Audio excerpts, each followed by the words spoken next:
بفلیاز area میں ایک بہت ہی برا حادثہ ہوا جس میں ہمارے ملک کے کئی جوان جو ہے جاں بحق ہو گئے اور سب کو افسوس ہوا, تکلیف ہوئی, کیونکہ یہ لوگ بھی کسی ماں کے بیٹے ہوتے ہیں, ان کے بھی بچے ہوتے ہیں اور ملک سے آتے ہیں ہمارا بچاؤ کرنے کے لیے. مگر بدقسمتی یہ ہے کہ اس کے بعد جو ثانیہ پیش آیا اور جس طرح سے پولیس کئی گاؤں میں چلی گئی آرمی کے ساتھ, کیونکہ پولیس کا نام نہیں آ رہا, حالانکہ پولیس بالکل ان کے ساتھ ساتھ تھی, اور اس کے بعد ان لوگوں کو پکڑ کے جو بیچارے بے گناہ, جن کا کوئی قصور نہیں, جن کا کوئی لینا دینا نہیں, کیونکہ آپ خود لوگ یہاں جانتے ہیں, رہتے ہیں کہ راجوری پونچھ کے لوگوں نے 1947 سے لے کے آج تک جتنی بھی جنگیں ہوئی ہیں اس میں انہوں نے ملک کی فوج کا ساتھ دیا ہے.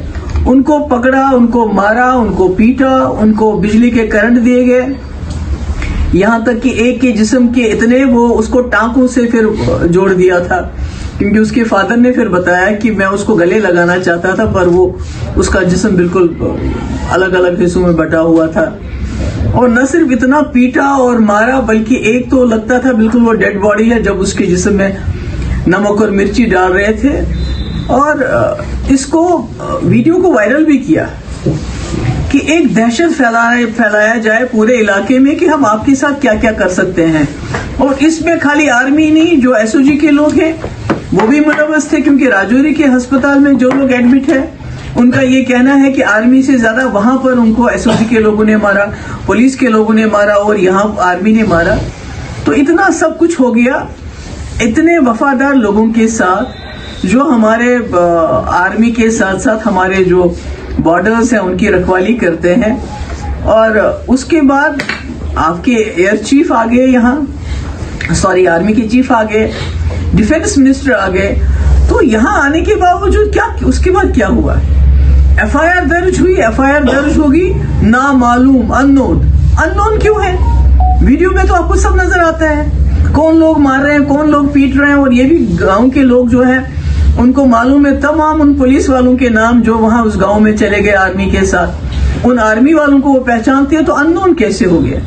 تو اگر آپ اپرادھ کرنے والے کو اس کی سزا نہیں دیں گے تو آپ پھر ایک حساب سے اپرادھی کرن کر رہے ہیں, چاہے وہ پولیس میں لوگ ہیں چاہے وہ آرمی میں لوگ ہیں. اگر آپ ان کو سزا نہیں دو گے تو پھر آپ لوگوں کے ساتھ انصاف کیسے کرو گے؟ تب میں نے کوشش کی آنے کی, مجھے گھر میں انڈر ہاؤس اریسٹ رکھا گیا.